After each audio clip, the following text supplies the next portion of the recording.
Hey everybody, welcome to Figures and Flippy Shit Wrestling Podcast, where we talk about all things wrestling for AEW and WWE and NXT. So let's jump right in and talk about our topics. So this was an eventful week. Normally, how we do this is I make a list of topics that I think would be interesting to discuss whenever we watch each show. Each week we usually have, 8 or 9 topics that we have to narrow down. Between WrestleMania coming and WWE just humming right along with it, and AEW doing big business this week on top of having a pretty good episode of Collision, I had to weed this down from 16 topics. So we've got it down to 6. We've combined a lot. So the first thing we're going to start with is we're just going to start with the WrestleMania card so far. So here's how we're shaping up so far. So far we have 1, 2, 3, 4, 5, 6, 7, 8, 9, 10 announced matches. So what we have so far is we have our 2 Bloodline matches. We've got Rollins and Cody against Roman and Rock, which Roman wasn't on this week. Rock handled things by himself. Rock came out to his Hollywood Rock theme. He had his lightning entrance again. Rock's presentation is just really cool right now. And he came out, he sang a song, and he ran down Cody. And then he pretty much told Cody's mom that he was going to beat him with a weight belt and give the bloody belt, to Cody's mom, and then whisper in your ear. And then he sang it like he did Moana, "You're welcome." And I saw a lot of comments of people saying that Rock's never felt more menacing than he does now. Because if you would look at it, and he keeps talking about making Rollins' title disappear, which is interesting. I like that they've incorporated that because we've given motivation for Rollins to be in this story besides Cody's backup. It gives him something to fight for. I think it was a smart move. Plus, it kind of plays into the fact that everybody's called that title second fiddle anyway, so might as well lean into it. Yeah. So we have that going on. No appearance from Cody this week. No appearance from Roman. The Bloodline only appeared in a backstage segment. And I'll talk about that a little bit more when we get to the match that's set up. We also have our one-on-one with Cody and Roman, which is definitely the main event of night 2, dependent on the result of the tag match. And we have Bayley and Io Sky, which Bayley and Dakota main evented SmackDown last night. It ended in a DQ. Naomi tried to come out and help Bayley because Bayley was getting jumped by Damage Control. And Naomi got her ass kicked too because it was 4-2, so that's not much better odds. No. And the crowd started chanting for Bianca because they set that tease up last week where Bianca was like, I don't know why you're going to help her. Like, you weren't here for all this. And Bianca didn't show. So I wonder if Bianca's going to go the Drew McIntyre route where her whole basis for heel character is, screw you, no one helped me. Yeah. Which would make sense for her because she fought Damage Control alone for months. That was everybody's complaint, that she kept besting a whole group by herself. Yeah. So I think it would be very easy for her to be like, nobody helped me. Yeah. So I'm not helping anybody. Yeah. So I think that might be where we go with that. The next one that I have here on my list is McIntyre and Rollins. This match, unfortunately, is very overshadowed by the Cody story, but it's still been built great. And I think McIntyre is 100% going to take that title. And Seth's going out anyway. And Seth is he'll be fine no matter what you do with him. I wouldn't be upset if this ended up being almost a squash match in Drew McIntyre's favor. Yeah. Like, Rollins just wears him out so much fighting for Cody and against the Bloodline that he gets to his match with McIntyre and McIntyre just smashes him. I'd be fine with that. Yeah. I think that would get Drew as a dominant champion out of the gate, and he would talk about how dominant he was, but then Michael Cole could keep talking about how he was only dominant because Rollins was exhausted. Yeah. And Drew won out of convenience yet again. I think that would be a good direction to go with that. After that, we have Sami Zayn versus Gunther for the Intercontinental title because Sami won the gauntlet match on Raw, and the whole match itself was great. But Gable and Zayn by themselves, that was fantastic. It was. Yeah. That was actually so fantastic that I found out later there was backlash online for Sami winning that. Really? And a lot of people wanted Gable. I mean, no offense to Gable, but he wasn't going to beat Sami Zayn. I kind of feel don't get me wrong, I love what we're doing with the tag match, with the ladder match there, but I think we could have done that for the Intercontinental title as well. Yeah. Maybe not in addition to, because that would be a lot of big multi-man ladder matches. Maybe you could make the tag belts more one-on-one, or one team versus one team. Because I kind of feel like there were a lot of dudes that had enough steam to get themselves in that Intercontinental match. Yeah. So I kind of feel like there was going to be blowback if one person was singled out over those. Because now you have Gable's had a really good year. He has. And we're up to WrestleMania, and there's no clue what he's going to do. And that's not great for Gable. He's had too good of a year to get left off of WrestleMania. So I hope they find something for him to do. See, in my opinion, yes, Gable had a good year, but he's not one of the top guys. He's not. So I like him, but it's not going to hurt my feelings if he's not at WrestleMania. Really? Yeah. Okay. So the next one that we have confirmed is Rhea Ripley versus Becky Lynch. This has been confirmed for a while because Becky won Elimination Chamber. Becky's running the story where she's just fighting anybody, and Rhea's like, you might want to stop because look at me not fighting anybody. I'm just kind of waiting. Yeah. So I wouldn't be surprised if Rhea retained. I don't want Becky to win. Becky doesn't need a title. She's big enough without one. I agree.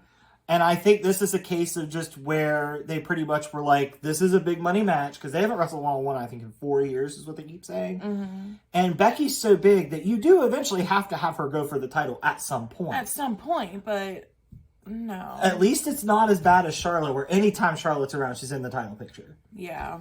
At least we're not at that point with Becky. Yeah. I think they know that if they did that people could turn on Becky pretty quickly. Yes. Our next match that we have confirmed was confirmed last night. So in the U.S. title, we're going to have Logan Paul versus Kevin Owens versus Randy Orton.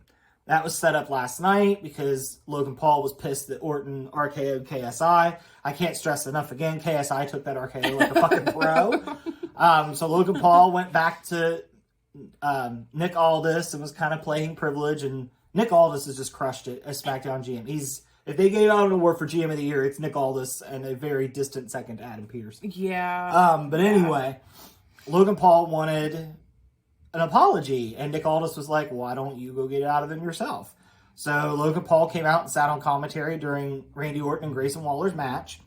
And it's funny, because during commentary, they were pitching that Austin Theory was Grayson Waller's protege, which is funny because a year ago, Austin Theory beat John Cena. Yeah. So I definitely I feel like Grayson Waller should have been the protege. I kind of feel like they've lost faith in Austin Theory.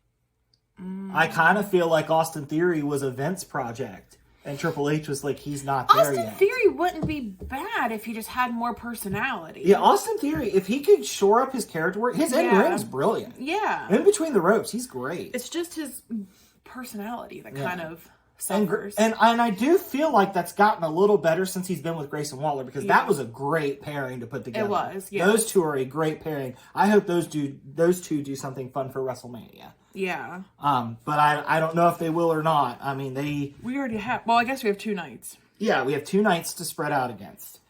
But I also know that Triple H isn't all about cramming a lot in there. He would rather have like a couple matches and make those matches count. Which I prefer that. I would much rather have matches shine than you cram like 10 matches in. I wouldn't be surprised if Cody and Roman on night 2, especially if they lose the tag match night 1 and it's bloodline rules, I could see Cody and Roman with entrances going on close to an hour by itself. I know. I could totally see that. I don't do well with matches that last that long. It loses my interest. You don't do well with matches that last that long on a night that you have to work the next morning. Exactly. Because you were fine for Danielson and MJF because it was on a Saturday. Yeah. It's just I have to be mentally prepared for work. I'll be honest. I toyed with the idea of just going into work late that day. Mm-hmm. I mean, your salary, you could do it a lot easier than I could, but salary doesn't mean it's easier. Trust me. Well, no, I just mean you wouldn't have to make up those hours later like I would. Yeah. But yeah, I'm thinking about the night after WrestleMania being like, I won't be in until 10. Yeah. I think that will help me get through it. Because WrestleMania Night 2 should end about midnight. That would give me a solid 8 hours of sleep. I'd be good. Let's see. Where did we leave off? Oh, I didn't finish setting up that match. So, after Orton beat Waller, Austin Theory and Logan Paul came in and they were going to beat him down. And I keep seeing people say they wish they would just make Logan Paul, Austin Theory, and Grayson Waller an official faction. I wouldn't be upset by that either because they're all three obnoxious pricks. It works great. Yes. So one of them in real life. Yeah. Kevin Owens came out to make the save, and it was one of the silliest things I've ever seen, but I gotta hand it to Austin Theory that he made it look fun as hell. At one point, I think you'd fallen asleep by this point. Probably. I was so exhausted. Owens hit Austin Theory with a stunner. Theory jumped in the air from the stunner, and Orton hit him with an RKO. Oh my gosh. All in one motion. And, like, you could tell, like, Orton and Kevin Owens were, like, trying not to laugh in the ring.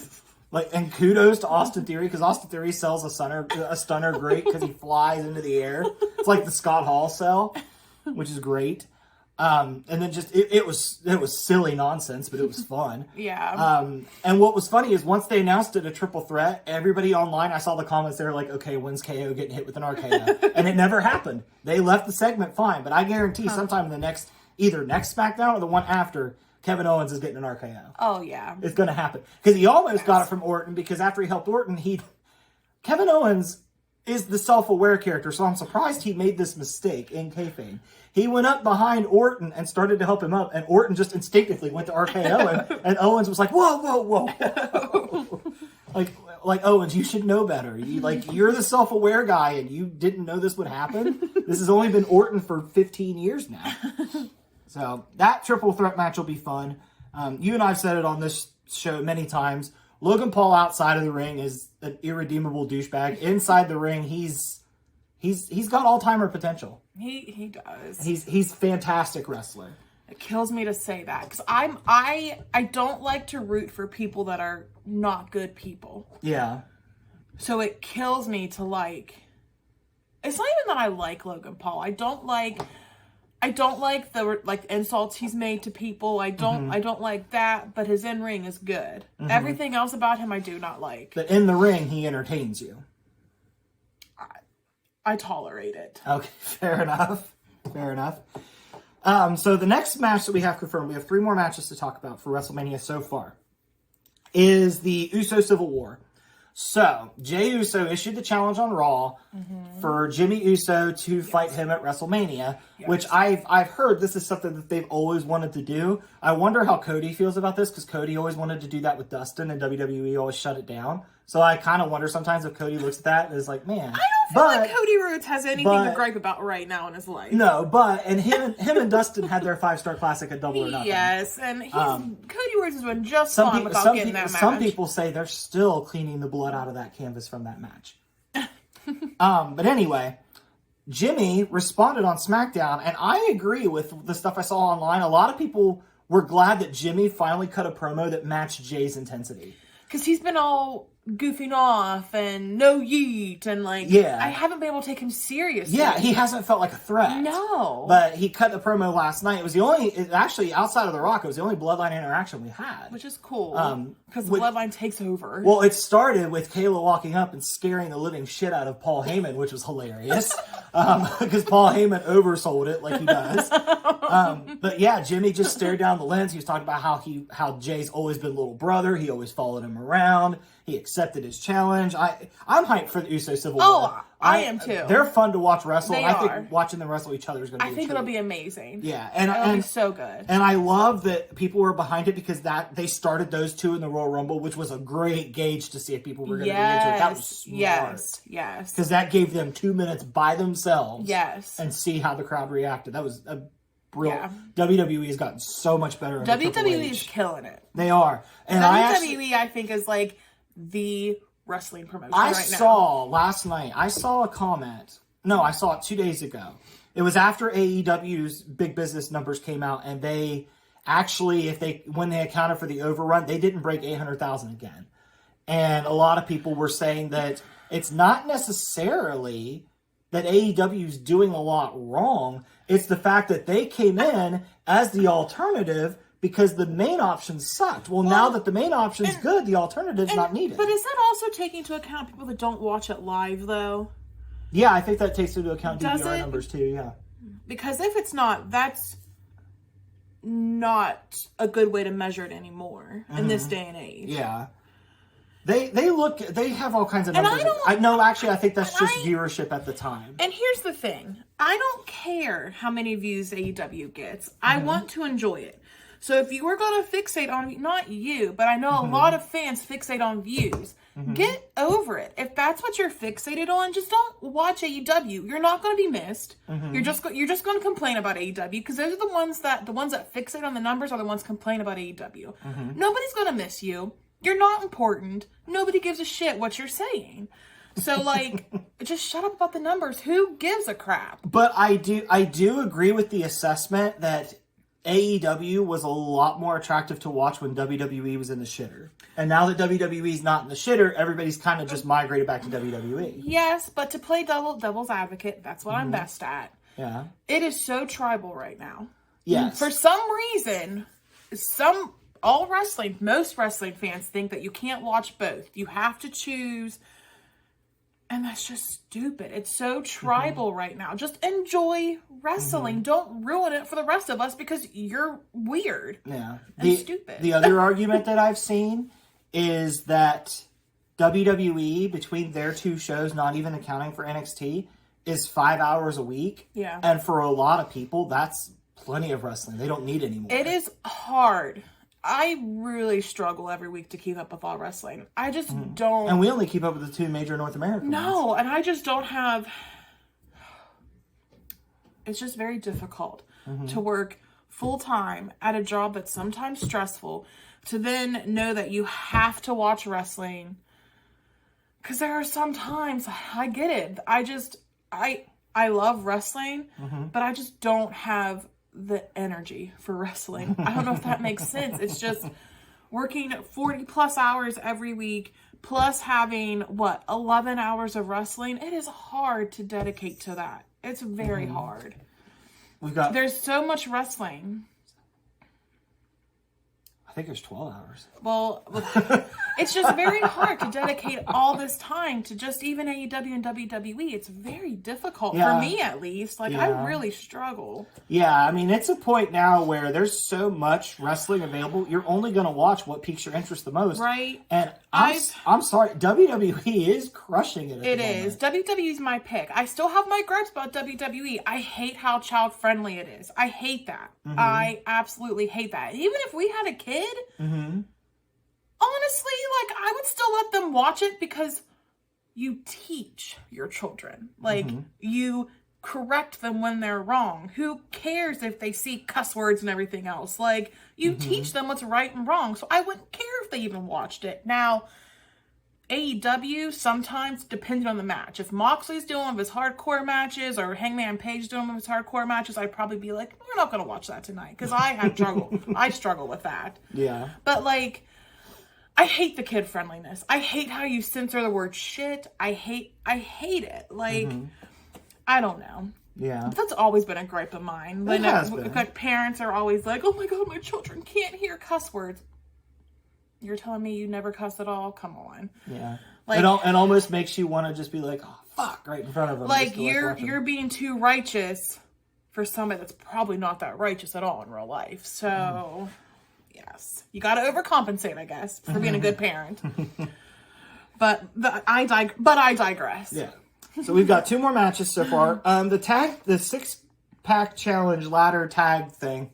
We don't have any other teams confirmed yet other than the Judgment Day. The only thing that we have confirmed is Santos's group beat the LWO, which LWO is fine because they advanced in the NXT one that they did. That's true, week. Because I was like, man, LWO got a jobber entrance. And then you're like, well, they're doing really good in NXT. And I was like, okay, fine, I'll let that gripe go. I have a feeling next week they're going to do Santos versus Rey Mysterio on SmackDown. I have a feeling that's going to end up having like a bullshit finish. And I think what's going to happen is Santos's crew and LWO's crew are going to have a match at WrestleMania, and it's going to be a nuts match. Like, just Everybody's they're all involved. great wrestling Yeah, it's gonna be a spectacle of lucha. They should even have the women involved. Why do they just have to be the managers? They both wrestle.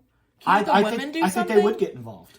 I think they should. I think Zelina and Elektra will fight. I think Yeah. on Santos' side, you got Santos, Humberto, and Garza. On the other side, you've got the LWO dudes, you've got Carlito, you've got Mysterio, and you've got Dragon Lee.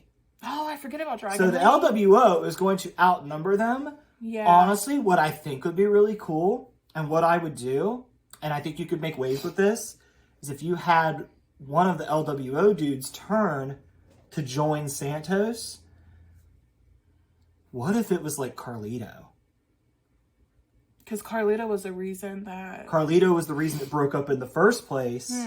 Or what if it's Dragon Lee? I just want Carlito to start spitting out apples more. Like, if he's going to be a heel and that'll make him spit out apples more, I'm down for it. I never watched it whenever he was around to watch him. I just would see like clips, like if we'd go back and watch something. So I want to experience Carlito throwing apples or spitting apples in the faces of people. I could not get through that sentence. You want to experience him spitting apples in people's faces in a post-COVID world? Well, if I'm not the one getting the apple spit on me, yeah. Okay. Yeah. Right. I mean, it's not like people take COVID seriously anymore anyway, so. Valid point. All right, so the two teams that advanced the other team that advanced besides them was Tyler Bate and Pete Dunne beat Pretty Deadly last night. And I actually saw a lot of people... Deadly. I hate their booking on the main roster. I have seen a lot of people say that they think Bate and Dunne are great wrestlers, but they would have rather had Pretty Deadly for the personality. Right, they were like Pretty Deadly in a ladder match like that would have been completely ridiculous. It would have, and it's like, come on, like, I don't think they know what to do with Pretty Deadly, and it's like, come on, they're literally two Shawn Michaels. Come on. I think what's interesting is WWE's tag division, like everything. Like, I hate to compare because it promotes tribalism, but everything that AEW did that made them stand out, like their tag division and stuff, WWE has gotten better at. Their tag division is fucking stacked. I doubt that wasn't on purpose. Yeah, their tag division is stacked, and they're missing a team. WWE is willing to play well with everybody except for AEW. Their sole mission, I am convinced, is to bring AEW down. Probably because Triple H has started okaying people to work indies. Shayna Baszler is going to work the Bloodsport show. That's insane. And they said to expect more announcements of WWE wrestlers work at GCW shows. That's insane. It's just crazy to me that, like, yes, they're doing great things, but, like, WWE, you are fueling this tribalism, and you know it. They thrive off of it. And you just, because you know it's going to end up best for you, and that really gets under my skin. It's like, why can't you just work with everybody instead of trying to bring somebody down? Because, and I think the reason it makes me so mad is because AEW really brought me out of a huge depression that I was in. So, like, I don't want to see them go anywhere. I don't think they will. So, like, it just makes me mad that WWE just can't play well with others. And I get that WWE doesn't even have a clue who I am. Like, who cares about my problems in their eyes? But, like, I would probably resent WWE if they took away AEW because they brought me back. Actually, in honesty, it was Danhausen and Ethan Page that brought me back. So, I'd be devastated. I don't even get to see the two of them on TV. Speaking of indies and Danhausen, I saw an announcement yesterday that at GCW for the first time ever, Matt Cardona versus Danhausen. I know. I saw that, yeah. I hope I can catch that on YouTube somewhere. I'm sure you'll be able to, but yeah. But the last match that so far has been confirmed for WrestleMania is LA Knight versus AJ Styles. LA Knight came out last night, he cut a promo. Everybody was so happy to see him. You were dying that he said he compared him to Napoleon. He called AJ Styles Napoleon Styles. And I don't know why, but at the time, that was the funniest thing I've ever heard in my life. And my week was very busy this week, so I definitely like passed out at 8:30 last night, and you woke me up like laughing about the Napoleon thing, and I had no clue what was going on. It was just so funny because the way LA Knight delivers things, he always delivers it like he's angry. So he's like, "You got Napoleon Styles running around here," and I was just like, "Jesus!" I remember Christ. I was awake enough to see AJ come running out from behind from backstage and hit He hit LA Knight with the a chair. and then I remember I fell back to sleep before anything ever he happened. he set the chair up on LA Knight's throat and just was like, I accept. And yeah. So that match will be fun. I definitely fell asleep as soon as, I don't even think I was awake to see the chair hit LA Knight's back. I was back asleep. But I remember seeing AJ Styles run. I was just so exhausted last night. Yeah, he was trucking out there with his chair. So far, I think I've seen a lot of people say this, and I agree. So far, this WrestleMania match card, this has the potential to be like the best WrestleMania of all time if it's booked well. Yeah. Like, I am really excited for WrestleMania this year because I know there's no shot Vince comes back. Because I guess TKO has already come out and said, yeah, there's nothing Vince McMahon can do. He's gone permanently. Good. So. Finally, a consequence for that man. Yeah, about time. About time. And I love that his karma comes from the fact that he let his pettiness get to him. Yes. Because it was, I want back in control, and now look. Yes. And look how WWE's blossomed. It's like they burned Vince down, and this beautiful thing has bloomed from the ashes. Yeah. WWE's cooking. This WrestleMania looks super fun. I can't wait. Yeah. I'm super excited. All right, so let's go over to AEW. So AEW had big business this week for Dynamite, and it was a fun show. They built the entire thing. They kind of did what they did with CM Punk. Everybody knew Mercedes was coming, so they just started the show with her. Yeah. And they gave Mercedes, how long was she out there? Was she out there 10, 15 minutes or so? Cutting her promo? I'm not sure. I mean, the crowd was super happy to see her, and it's very wholesome that Bayley was there. Mm-hmm. Because I think wrestlers Bayley supporting wrestlers is great. I think images like that help combat the tribalism. Agreed. Because most of these people are friends and they just want to see each other succeed and get paid. Yeah. And there's nothing wrong with that. So Mercedes cut a promo. She didn't really cut. The only person that she called out directly was Willow. She didn't really. Because there's history between them. She didn't make any challenges for a title or anything like that. I mean, she definitely felt like a big deal. Her presentation's great. Yes. She does feel important. But she was out there. She cut her promo. I actually saw later where she said that like she felt like Stone Cold out there because like how loud everybody was for her. Yeah. Which is great. And, I know we already talked about the ratings. Yeah, like, oh, look, she couldn't even pop 800,000 and people and all are that. assholes. So, yeah, they are. I enjoyed it. If you would just shut up and watch it, you might enjoy it too. Yeah, or at least aspects of it. Yes. And you know what? If you don't like a part, move on. I literally cringe every time that man, CM Punk, comes on my screen, but I get over it. Yeah. So, come on. Yeah, you'll see him in... Not this Monday, but the following Monday, because they're in Chicago. And I'm hating my life waiting for it. But here we go. I'll get over it. I probably will just leave the room or something. I just cannot stand him. So, and it's just because that man has never had a consequence in his freaking life, and it kills me. So, that's my big beef with him. Mm-hmm. Him. So, getting fired on his wedding day wasn't a consequence? For the shitty things he's done after? No. He didn't learn his lesson, obviously. Oh, you're talking about for the brawl out stuff. I mean, in general, everything that he's done, he obviously never learns his lesson. Okay. Well, anyway, that's not what we started talking about. We were talking about Mercedes Moné. So Willow and Riho were in the main event of Dynamite, and I actually had to figure out what happened with that thanks to Simon Miller because my DVR decided it was going to delete the rest of Dynamite. Yes. Julia Hart and Sky Blue were attacking Willow after the match. Mercedes Moné came out to help Willow. Mm-hmm. So I don't know if Mercedes is going to challenge Julia or if we're going to build something with Mercedes and Willow non-title and then move Mercedes to a title. I'm not sure. It's Tony Khan.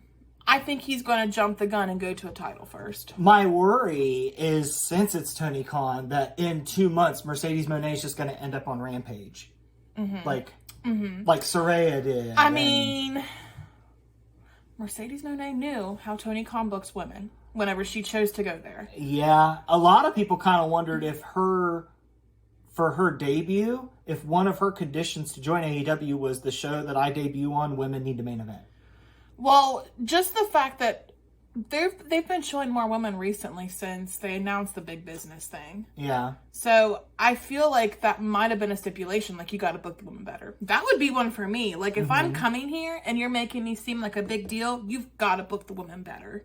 or I will not come here. That would be my stipulation, because I see how shitty the women are booked. Which is a shame, because they've got some good building blocks there for a division. We've talked about it countless times. Yeah. Like, if you took AEW's women's division and moved them to, like, NXT-style booking situations, they'd kill it. They would absolutely crush it. They would. Tony Khan just sucks at booking women. I kind of subscribe to the theory. He doesn't care about women's wrestling. Yeah, he's not into women's wrestling. And that's fine, TK. Everybody has their strong suits or their preferences, but it infuriates me how terrible he is at booking the women. Yeah. Infuriates me. Yeah. Especially when NXT, most of the time, it's pretty equal. It is. Mm-hmm.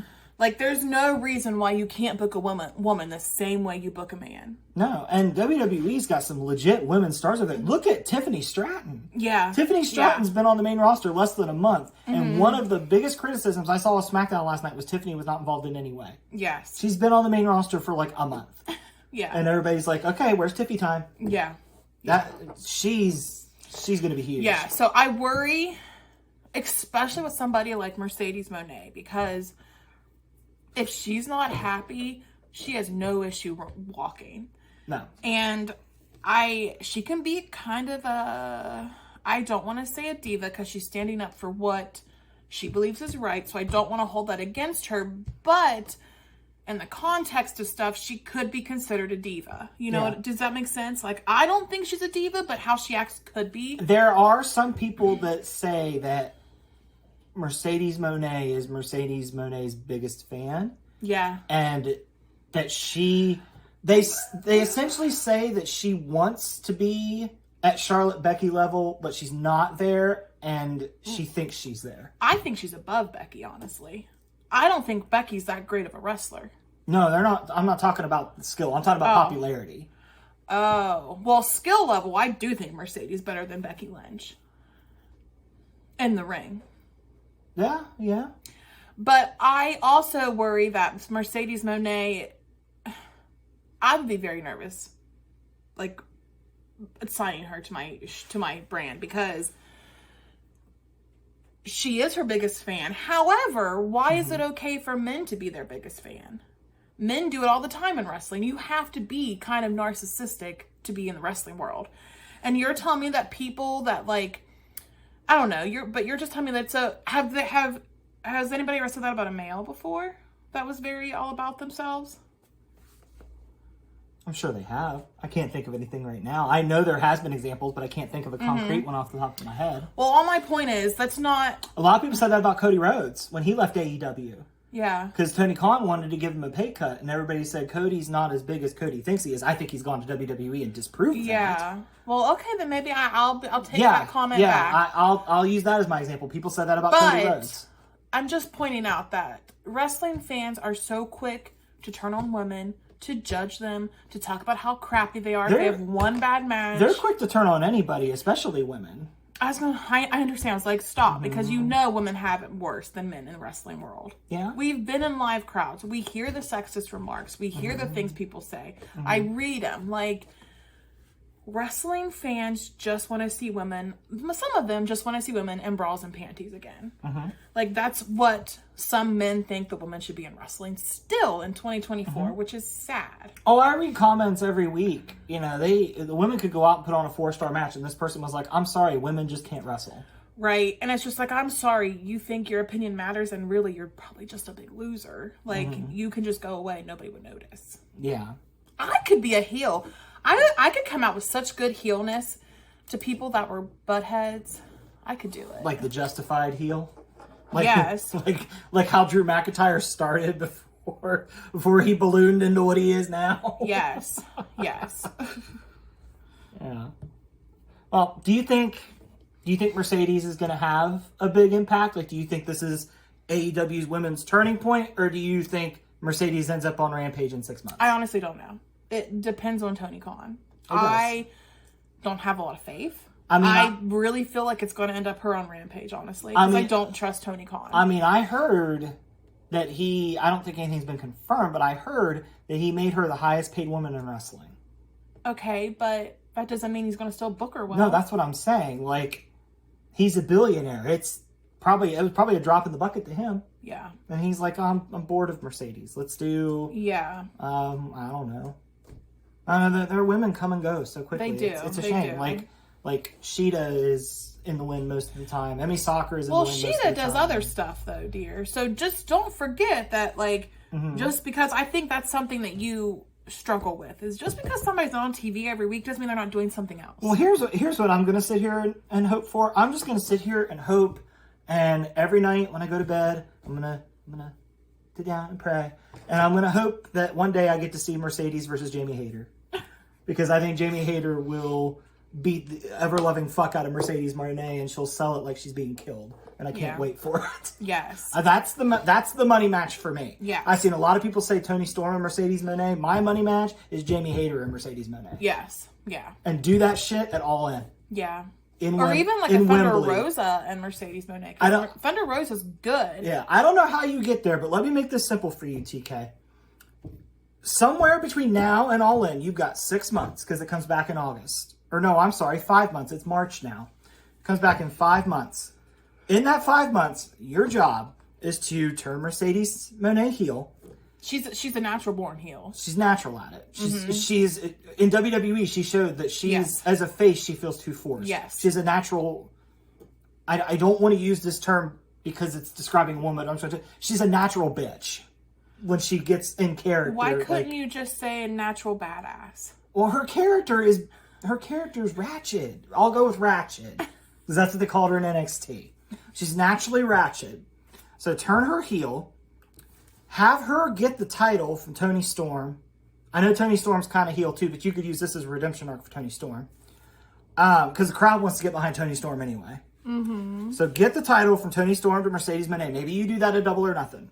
Mm-hmm. You let Mercedes Moné carry the title. You get to All In. You do it Cody Rhodes style.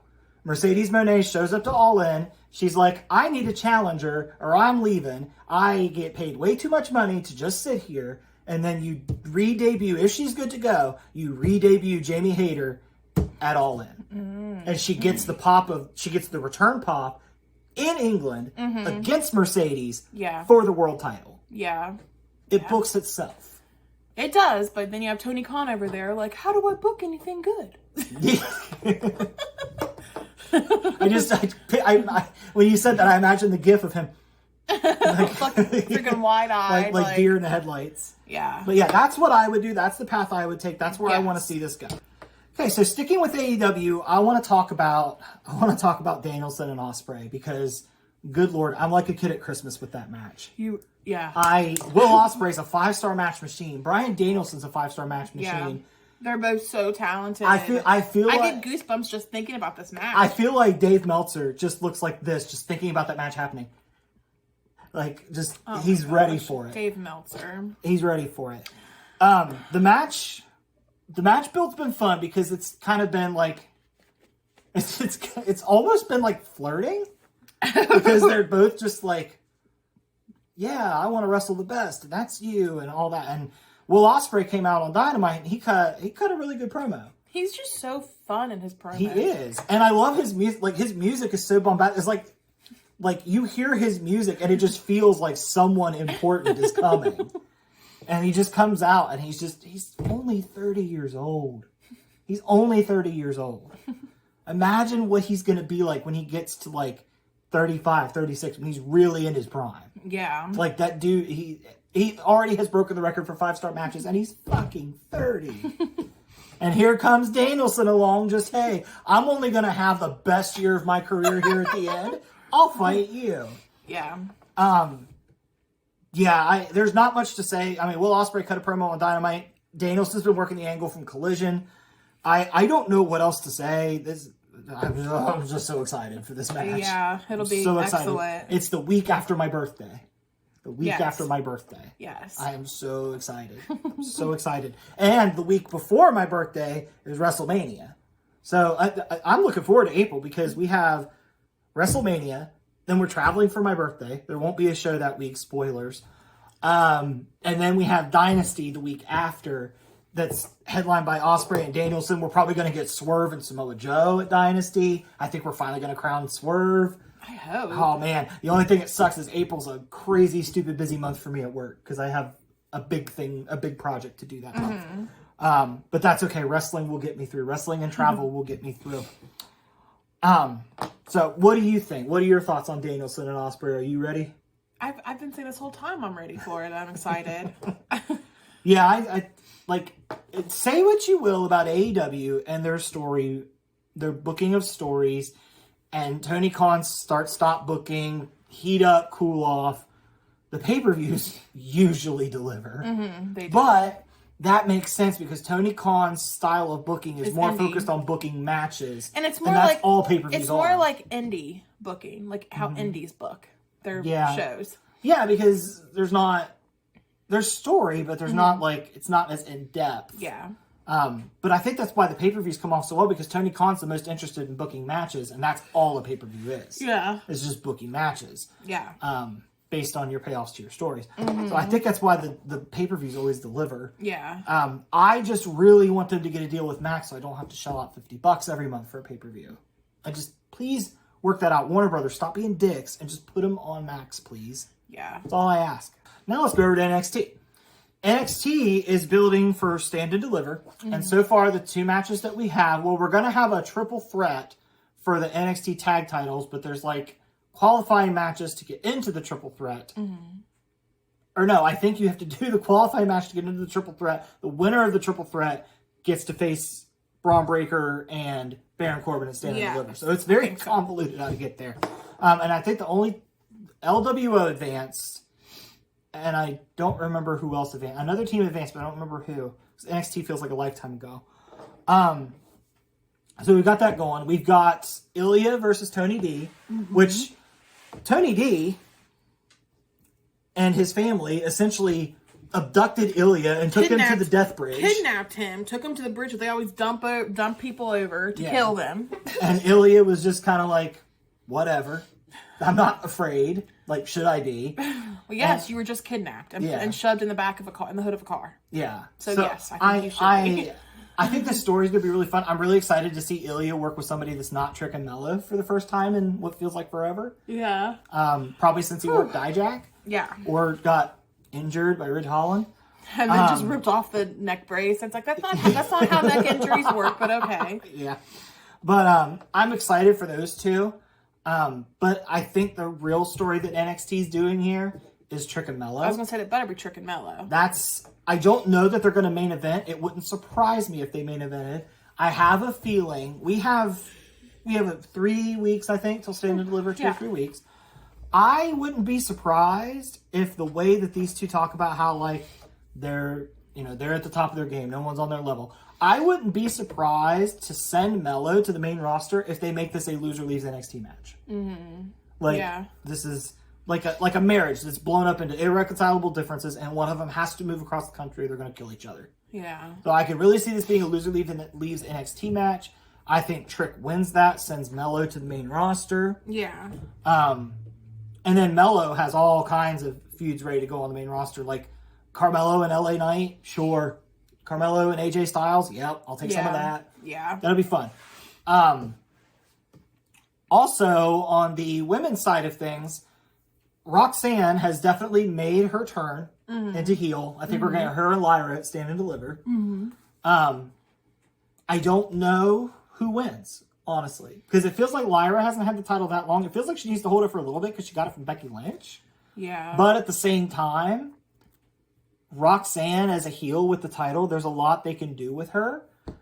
Because she was I kind of feel like she was falling into the Braun Breaker where she was just becoming too bland. So this will give her a chance to have some personality and kind of bust out and do some heel work. So I think that'll be good. So NXT, I think, is also humming along really well. This week was actually pretty eventful now that I look back on it because Thea Hale and JC Jane blew up. Thea Hale's back to being, as she put it, the original Thea Hale bitch. And then she took off running in circles. Like we watch a lot of funny pet videos on YouTube because, we're becoming boomers before our eyes. And speak for yourself. And there's always videos of dogs just spastically running in a circle. And as soon as Thea Hale starts her laps around the ring, that's immediately what I think of. I think of those dogs just Like where you hear their nails digging in the carpet as they run. Lenny, our little cat, does that all the time when she gets the zoomies. That's what it is. Thea Hale gets the zoomies. Like essentially. She's like, Thea Hale's my dad's dog, Patrick. Yeah, exactly. She gets the zoomies. And Yes. So that'll be fun. Riley Osborne's happy. He was in the back and he was like, yay, like he's excited. So that's fun. I never know what's going to happen with Chase U. Chase U always feels like it's on the brink of collapse and somehow still survives. I really like Chase U. I just don't know that Chase U is going to be a main roster act that can get over. It feels like it's going to live and die in NXT. Yeah. Which is fine, because it's been a fun ride. Yeah. Chase U is always doing something that at least I look at that and I'm like, this entertains the shit out of me. Yeah. But they've got a lot of fun people working. Riley Osborne's kind of the most bland. But he's fun, though. He is fun, but he's like the least, like, this is craziness of Chase U. And he's new, too. Like, he just He's great in the ring. He's really fun in the ring. Yeah. And you've also got Lexus King going around just picking fights with people. Briggs and Jensen have imploded, where I don't know, honestly, what Josh Briggs is doing, though, because Josh Briggs' character feels very confused right now. Because basically he was like, let's blow this up. I want to go for some singles stuff. Brooks Jensen wasn't quite ready to let go. So Briggs fought him and beat the fuck out of him and told him that he needed to grow a pair and get on his own. So Brooks Jensen went and challenged Obafemi and was like, well, fine, I'll do that. And now Briggs is like, what are you doing? Why are you doing this? I don't understand and Briggs won't now. let him go. Like, yeah, I don't understand. It's the one thing in NXT I look at and I'm like, huh? Yeah. Like, this isn't making sense. I need a little more motivation laid out here of what's going on. And Fallon Henley isn't even playing a part. No. Fallon Henley is out there helping. She was helping Thea Hale. Yeah, she was helping Thea Hale get Riley Osborne back on her side. Like, Fallon, like, it's weird that Briggs and Jensen have gone these routes and Fallon Henley's not even, like, weighing in. Yeah. Like, it's the one part I look at NXT and I'm like, this is booked a little weird. Well, you have to understand, Fallon Henley has her bar she has to tend to. Her ranch. I don't know how Fallon Henley doesn't have much time to deal with drama. It's probably why she doesn't win very much. She's got too much on her plate. But yeah, that's the one thing I look, because normally I sing NXT's praises, and 9 times out of 10, the stuff NXT's doing works or is at least entertaining. Yeah. Until they decide, it's not working, and they pivot. Yeah. But Josh Briggs, I don't know. Josh Briggs, though, has never been that great of, like, acting either. So I'm wondering if, like... Are you thinking the Valentine's Day angle last year with Kiana James? Yeah, so I'm kind of wondering if it's just his inability to kind of get across what he's meaning, maybe, and that's kind of what's confusing to us. Mm-hmm. You know, like maybe it's there, he's just not conveying it well. He's not able to get that across yet. Does that make sense? Like, because he struggles. He's good in the ring, but Josh Briggs struggles with, like his gimmick part of it. Like, So basically, what you're saying is he's not at the level yet where he can portray a character this conflicted. I don't think so. Mm-hmm. I've always kind of giggled at his acting skills. Okay.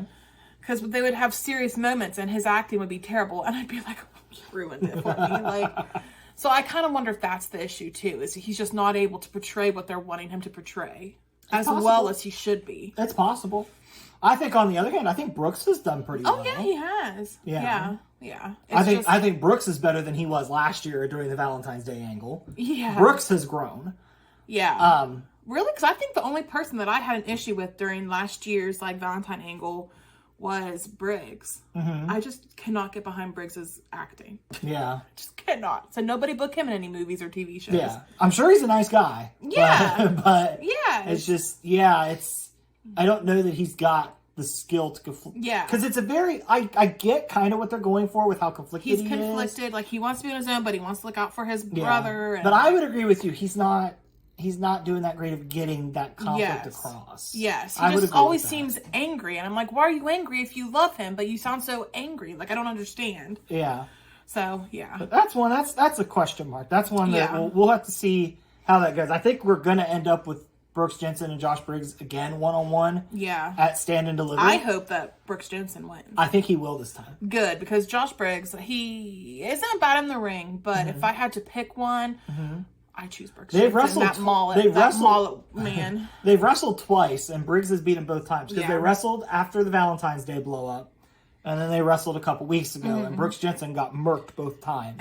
And also, they're country boys, so you don't also understand the country boy side of things.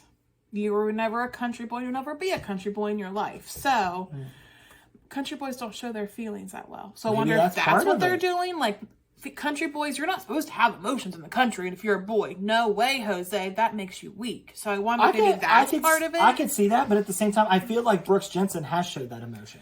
And Josh Briggs got mad at him. That's true. That's very true. It felt very, don't hug me, bro, that's weird. I get it. I get it. But we'll see how it develops. But, you know, that aside, NXT's humming along too. And I think Stand and Deliver is going to be a lot of fun. Yeah. And I can't say it enough. One of the most entertaining people for me to watch right now is Braun Breaker. I know it is. I love to watch Braun Breaker wrestle. Okay, so let's go back over to AEW. So, on Big Business, Jay White, Darby Allin wrestled a match. And it was insane. And insane to the point where I kind of feel bad for Darby Allin. Because Darby Allin has built up that after this match, he's going to go climb Mount Everest, which is great for him. I'm glad that he gets to realize that dream. He doesn't get to. And that's what I was building to it. I was building to it. I couldn't stand the suspense. Anyway, Darby loves AEW because they let him be himself, and they're going to let him go do this. He was like, they never try to change me. They accept me for who I am. Darby will be an AEW lifer. He said 100%. That. He was 100%. like, I'm never leaving AEW because they just let me be me and they don't judge me. WWE wouldn't understand Darby. No.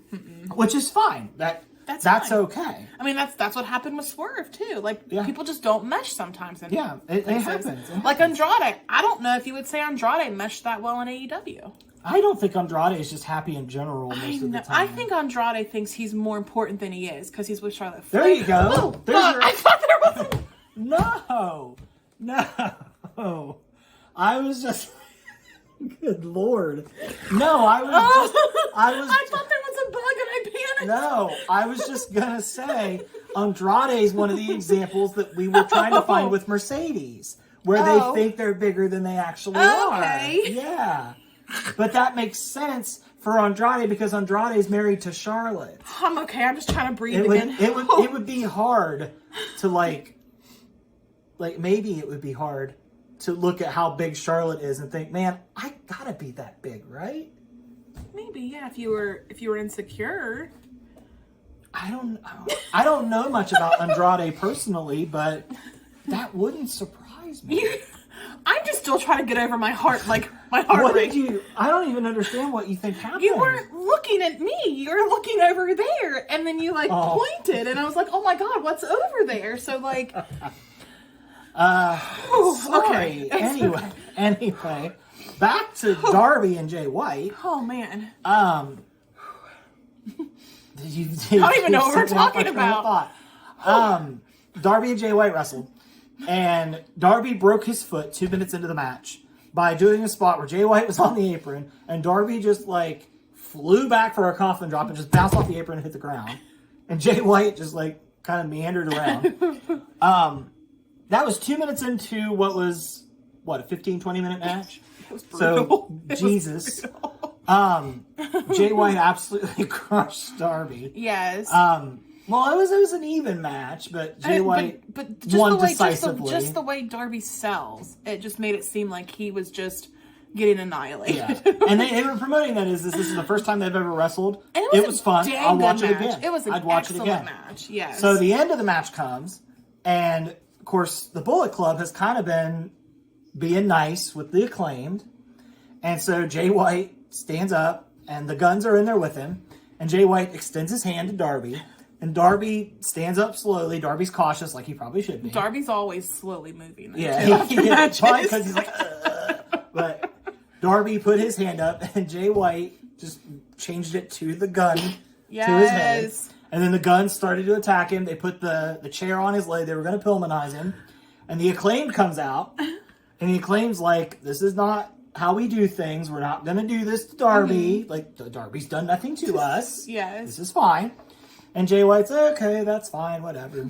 And Billy Gunn goes over to the corner. Well, Jay White picks up a chair. It smacks Billy Gunn, and now the Bang Bang Scissor Gang in the head. And the Bang Bang Scissor Gang is dead. I just want to say that we watched. This was on Collision, correct? Or Dynamite? No, this was Dynamite. Okay, well, we watched Dynamite with my family, who does not watch wrestling. My sister actually practices smile to smile at us whenever we said, okay, Chrissy, we have to watch wrestling now. She literally practiced a smile to be like, okay.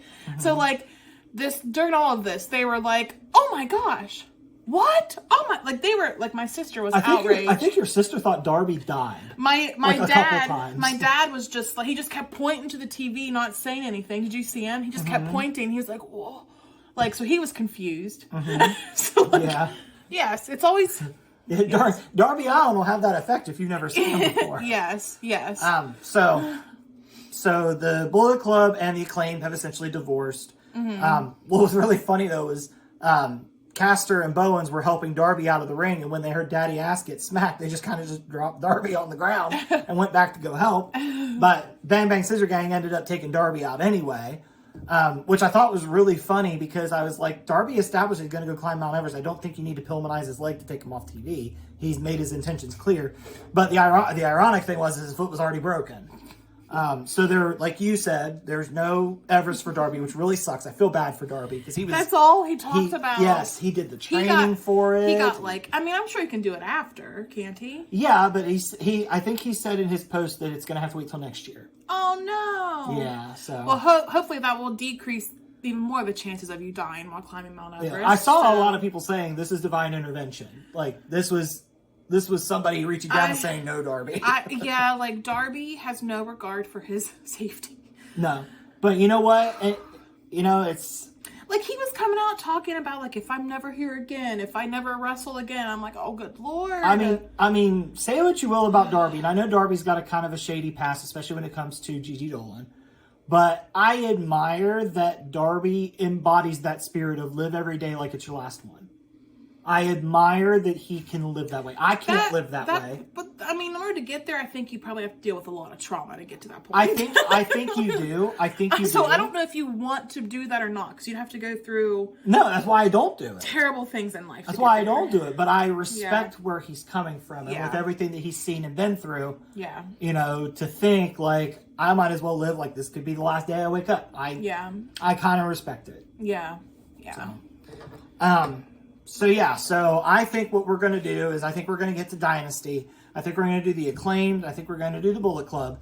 And I think we're going to merge those 6-man tag titles, and I think we should because it definitely seems like the Ring of Honor ones have been directionless. I was going to say, because one's for Ring of Honor, correct? Yes. Oh, which I've actually been watching I've watched one, but I've been trying to watch Ring of Honor to keep up with stuff. Mm-hmm. So hopefully at some point in the near future, I can, if we're confused about stuff, I can tie things into Ring of Honor, they're doing this, so that's why. Mm-hmm. So yeah, maybe so. Off topic, but yes. Yeah. So I think we're going to get that Magic Dynasty. I think we're going to merge those belts, and I think AEW's got to start purging some titles. They have a lot, especially if you're not going to keep Ring of Honor on Ring of Honor. Yeah. If you would keep it separated, I think it'd be better. But you keep bringing Ring of Honor on, which I get it. It's to get people to watch Ring of Honor. Yeah. But you've got to stop bringing that in because then your titles in AEW are getting forgotten about. I think what we need to do, I think the way we need to reformat it is I think we need the world title. I think the FTW title and the TNT title should merge. Mm-hmm. I think you have the FTW title is just kind of, I don't want to say it's pointless because I know Hook holds on to it forever, but I think it would make sense for Hook to retire it since his dad created it. Yes. I think that would be a nice bookend for the FTW title. Yes. So I think the FTW title either goes away or merges with the TNT title. Oh my God, I got it. Hook and Christian, and Christian uses it to say, I killed your dad's legacy. Your dad's title is gone. Your dad may be alive, but his legacy is dead. I want that now. Yes. I want that now. I think that's where we need to go with that. Anything to have Christian be a rude person, I am down. Yeah. I think that would work well for Christian. Yeah. I think he could spin that. He could put it in more menacing, better words than I could. But that's where I'd go with that. Merge that with the TNT title, because the TNT title has already been kind of seen as like the TV title. Yeah. So I think that would be great, and that's a built-in story for Christian to kill a dad's legacy. Yes. I think it's the closest thing he can get to without actually killing a father. But did we just digress? We might have. Oh, we might have. Bringing in the Taz here. But anyway, the international title can stay as is. You have the tag titles, and then you can have the six-man titles. I don't even think the six-man titles are necessary. I like the six-man titles because it's different. Yeah. I like that. The women, I think the 2 titles with the women is fine. I think you just have to book them better. Yeah, because if you book them better, then maybe we can get another title. I don't know. But I don't even... I just want the women to be the top, okay? I still think AEW's best course of action is what they had inadvertently under Punk. Dynamite has a roster. Collision has a roster. Yeah, it just won't be because he... Never mind. Listen. But... Listen, and the only title that goes between both shows is the world title. I know, that's what I'm saying. And if the you did it tag that way, titles. it just wouldn't be because you refuse to work with people or they don't want to work with you. It's because it's actually like different shows. Yeah, and I think what you could do, and you may not like this idea, but I think what you do is if you have so much trouble booking women, if it's so hard for you, book a roster of women on Dynamite that go for the women's title, book a roster on Collision that goes for the TBS title, and change them out as you need them. Yeah. You could do that. Yeah. You're going to have to throw some prestige on the TBS title so it feels equal. You had that with Jade Cargill. I don't even know who has the TBS title. Is Julia. that Julia Hart? Okay. Julia. Well, who has the... You know how you do put... Wait, who has the other women's title? Toni Storm. Oh, yeah, I knew this. You know how you make that title matter? You slap it on Mercedes Moné.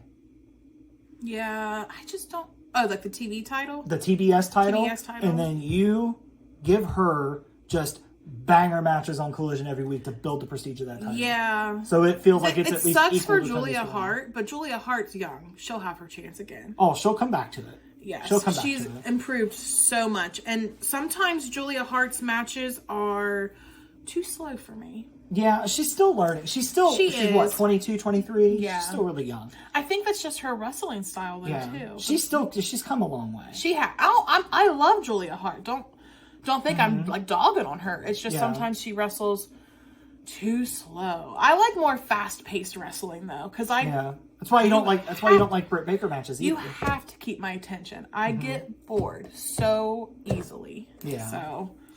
But yeah, I think we're going to merge those 2 titles. I don't think those are the last titles we said. I think AEW would do well to clean up their title scene a little bit. Yeah.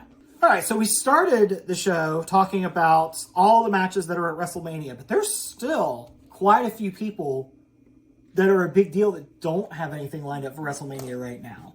We've got Tiffany Stratton's got to have something going for Mania. Bianca Belair so far has nothing. True. They brought Naomi back. She's got nothing. They haven't done much with her at all. I've seen some people think that Naomi's return's been a flop I agree. Than the Royal Rumble. I agree. Yeah, she definitely shuffled back in. Because in Impact, she was a big deal. She was, She hot-shotted the title and everything. But is that kind of like a punishment, though? Like, well, you left, you've got to start from the bottom now. I don't think Triple H is that petty. But it's wrestling land. They work differently. Land. They could have done that with Cody, and they didn't. But Cody Rhodes is a bigger deal than... This is true. But Naomi. This is true. Well, either one. Yeah. This is true. So, Tiffany Stratton's got nothing. Naomi's got nothing. Bianca Belair so far has nothing. Jade Cargill is MIA since the Rumble. But this is my thing. Like, everybody, AEW did the same thing. Like, you make her seem this big deal, but you don't have her do anything. Mm-hmm. Like, she's got great presence. And that's great, but, like, I lose interest in her because you can't just keep showing me to her and me just be like, oh, yes. Like, that's not how it works. They haven't even done that. Like, I think we've seen her on TV. I mean, 4 from times. when they've showed her, you can't just show her and then me just be like, oh, yes. Like, she's got to do something. And like, in the Rumble, she looked like she made some strides. She looked good in the Rumble. Yeah. So, I don't know. Liv Morgan doesn't have any WrestleMania plans right now. It's all women you're naming. I'm just starting with the women. Oh. On the men's side, Gable's got nothing. Dominic's got nothing. Well, remember, Triple H had said, remember wrestlers got mad, didn't they? Because Triple H had said, like, you're not just going to be in the pay-per-view just because to be in a pay-per-view. Well, Dom will probably be involved with the tag match somehow. Yeah. If I had to guess. Probably with Rhea's match in some way. Could be. They've been pushing Bronson Reed, Shinsuke, and Ivar for a while. They've got nothing. Yeah, but if you put everybody on this, it is going to last a million years. Like, not everybody's going to make the cut to get to a pay-per-view. And I think... I know. I'm just looking at the people that they've been pushing. Right. And they just might not get to WrestleMania. And I personally am okay with that. Because I don't want to watch WrestleMania 2 nights in a row for like 12 hours each. Well, I'm sure on SmackDown they're going to do like the Andre the Giant Battle Royal at some point. I've seen a lot of people say they think Braun Breaker should win that for the men. Like, that would be a good way to like establish him. And I can't disagree. Yeah. I can see it. I'm just waiting for the fallout between Breaker and Corbin. That's what I'm waiting for. Yeah. I know it's coming. I think Corbin's going to show his ass before too long. In a story sense, of course. But yeah, I'm interested to see what... I don't think there's any way they leave Bianca off of Mania. Yeah. I think they're going to get Nia Jax on there somehow, too. I kept hearing people say Jade Cargill was going to fight Nia Jax. I'd rather see Jade Cargill wrestle Bianca Belair, personally. I don't trust Nia Jax. I don't trust her not to hurt somebody. And I know I should probably get over that. I mean, it's been fine since she's been back. She hasn't hurt anybody? Not that I'm aware of, no. Okay. I think so far it's been fine. Yeah. I imagine they might have her win, like, the women's battle royal, or, have Jade might win that. I hope not. I'd like to see Jade wrestle one-on-one at Mania, but we're running out of time and we haven't built a program.